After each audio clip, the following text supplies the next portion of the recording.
Hi, dear all. I'm a designer from JetBrains. I'll try to be both laconic and hazy. There are two approaches to storytelling, inductive and deductive. From the details to wall and from wall to details, respectively. Inductive is our choice. It's about working without plan, without mock-up.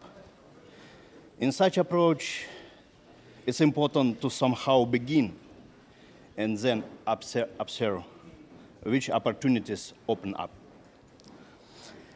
Acting inductively, there is no chance to build the right architecture in advance.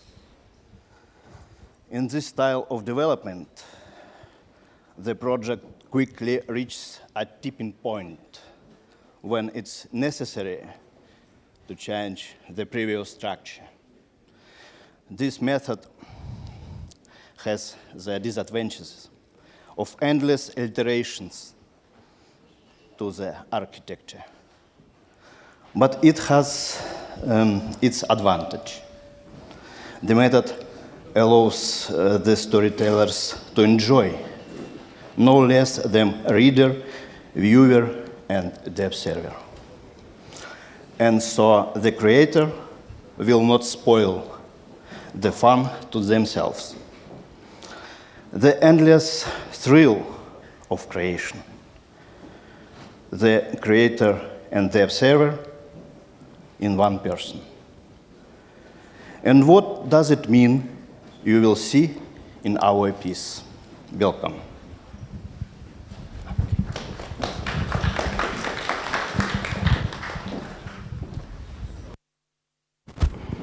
Test.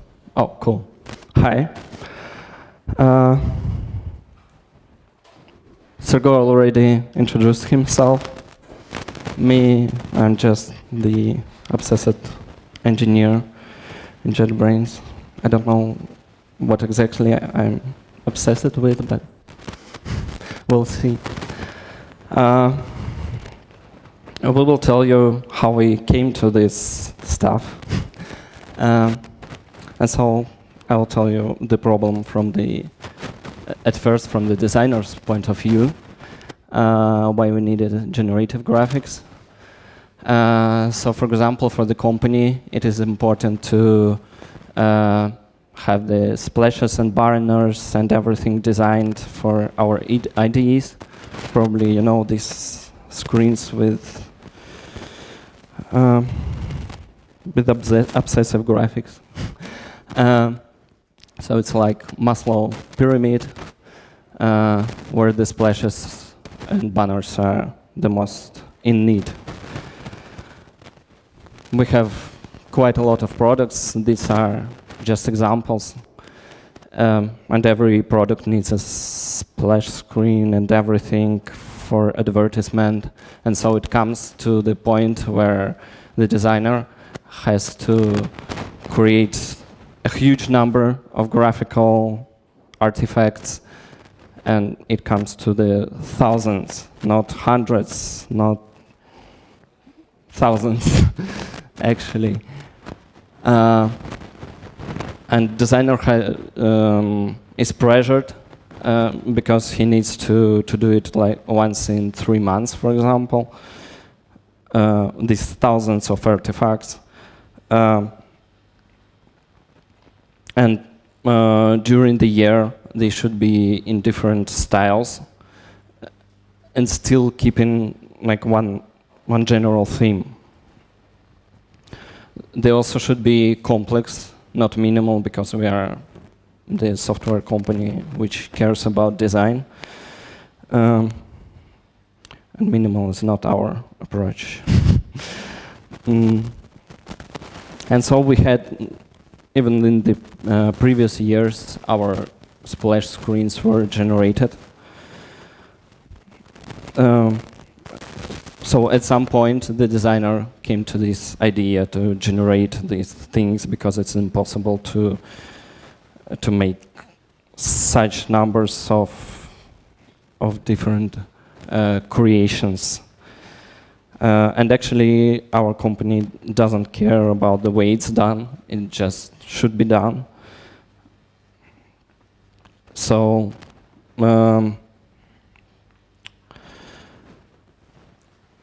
for designer, it is important to find the precious frame in the animation when it's generated, because it can happen at any moment, actually. And designer hopes for it to include time travel, so he or she will be able to change the time of the animation to find the piece where it was perfect. And so trying new ideas should be very easy, with replacing like different things, triangles with circles, even algorithms with different other algorithms. And that was the list of what designer needs. And this is the problem from my point of view as a programmer. Why functional programming?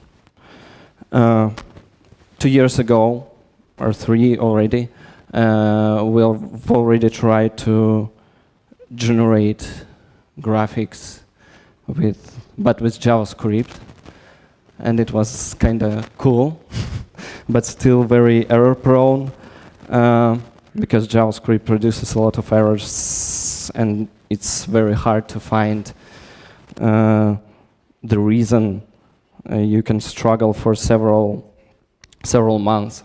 And for me as a developer, Haskell is like the next step and is very interesting because I'm obsessed with different things, weird things, like techno, for example. So I decided that I want to know Haskell, but it's not the easy step. And also, I've seen that algebraic data types, they really help for resolving this problem with replacing items easily, because you can just actually change the algorithm, and then compiler tells you, I want to compile, and you fix the errors, and when it compiles, it uses the different algorithm, which is awesome. Also, we needed the web output, because for the banners and different stuff, so our choice was ELM, since it compiles to JS. It's almost Haskell, like baby Haskell. And it was like the first step to real functional programming, at least for me. And ELM also started from the graphics from the first point. The first versions were intended to work with animation and time travel. This is probably the first version of public version of ELM, and even Chaplinsky, the creator,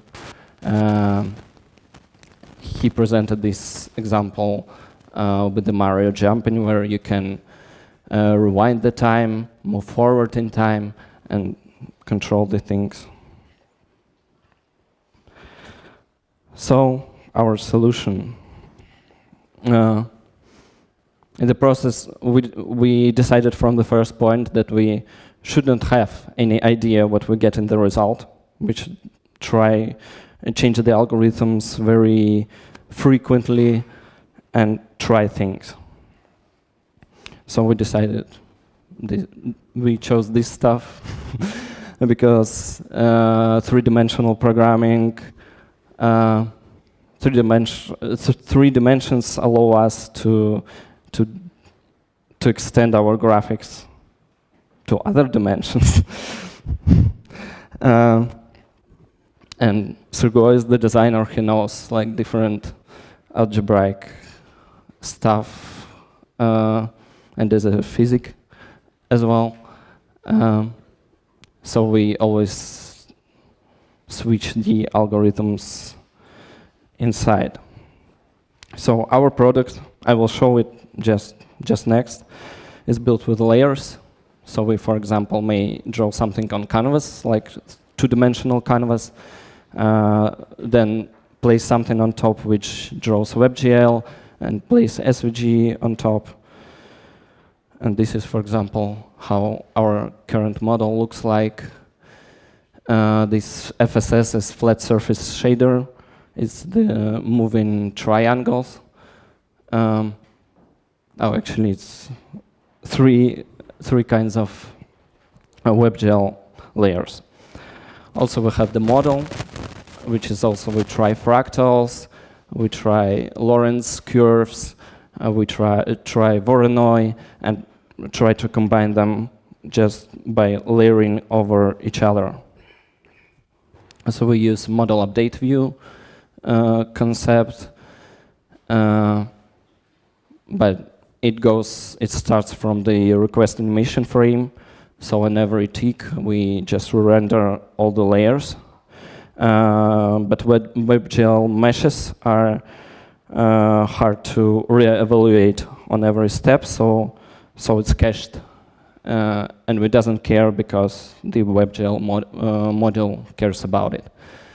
So it's just the update function, the start of it, because in ELM you usually have huge number of messages which change the model. You may group them, of course, but different guys, girls, folks find their own methods.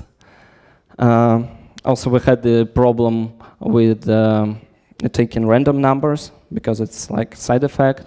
It's not the problem actually, but we decided that we generate them from the start because we need the we needed the random vectors to move different things. So we send the random numbers through the ports to ELM, and it is possible, which is awesome. We have this, for example, the start message and import message and change configuration message, which triggers flat surface shader, which draws the triangles to recalculate, then apply the random vectors, and then draw everything. And on tick, like everything is cached. Let me show it, the thing itself. Finally.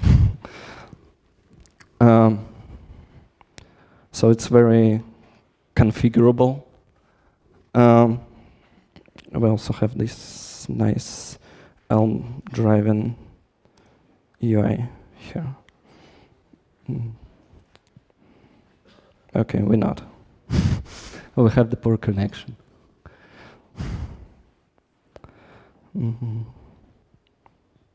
Okay, here it is. So you can control things here, and the most awful button here is this lucky button, because it starts to generate weird stuff, or just black screens. Not really black. For example, it just tries the random numbers and applies them to the meshes. And you also can change the time, like past and future. And also configure the things even more, if you like. Yeah. So back to this. This UI was ELM driven, so the previous one, the GUI.js, it was in JavaScript, so we had to use ports to send the stuff there. ELM WebGL module is by itself very awesome because it's, of course, you write shaders in C++, not C++ probably without the pluses. But it provides the type control for shaders, because shaders include this information about vertices, uniforms the things you pass between them, and the WebGL model using the algebraic types controls what you send and which types it has, and if you do something wrong, it just doesn't compile. And actually, I think that's it. So, thank you. So, if you have questions, please ask.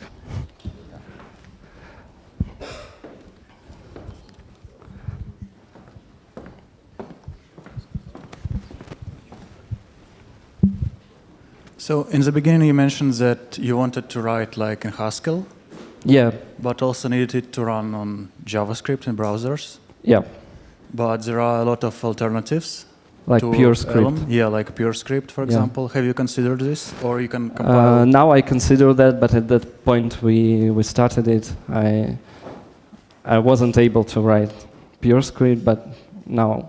Have you tried it at least for something else? Yeah, I have some hobby project which I just. Yeah, we have plans. Yeah, it's awesome because it's closer to Haskell. I had to take courses from Sir Moscovin, to understand this stuff, and it's good. And by the way, the graphics on splash screens look absolutely awesome. Thank you. Thank you very much. Thank you. Thanks. Anyone else? Please. Thank you for the talk. Have you considered adding ray tracing over as one of the primitives? Huh. We should ask the designer about that, probably. Not yet, but yeah, maybe. But we have 3 dimensions. We have lights, so. There you go. Yeah. There we go. We have no limits. Yeah.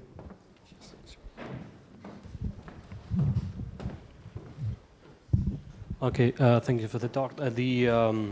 The previous version, the splash screen generator. Well, there was announced that a wallpaper generator, right? It's published online. Are you planning to publish this one? It is already published. It's yeah, up already. so, Okay. Yeah. Got it. It's like Yeah, just. JetBrains Oh, I Kotak. see. Yeah. Sorry. It's Looks like. I will yeah. send it to somewhere. Thanks. The link. That's great. Yeah. We will back the nodes patches, geeky style Yeah. of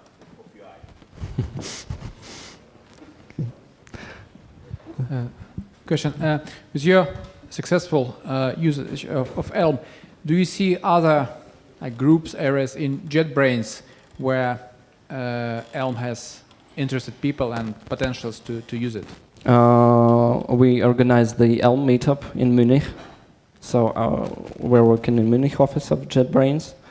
And there are a lot of people who are fascinated with functional programming.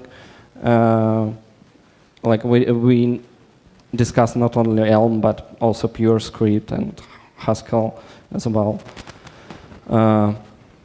So JetBrains is open, but for the moment we're not integrating any ELM stuff in the products, but probably we will.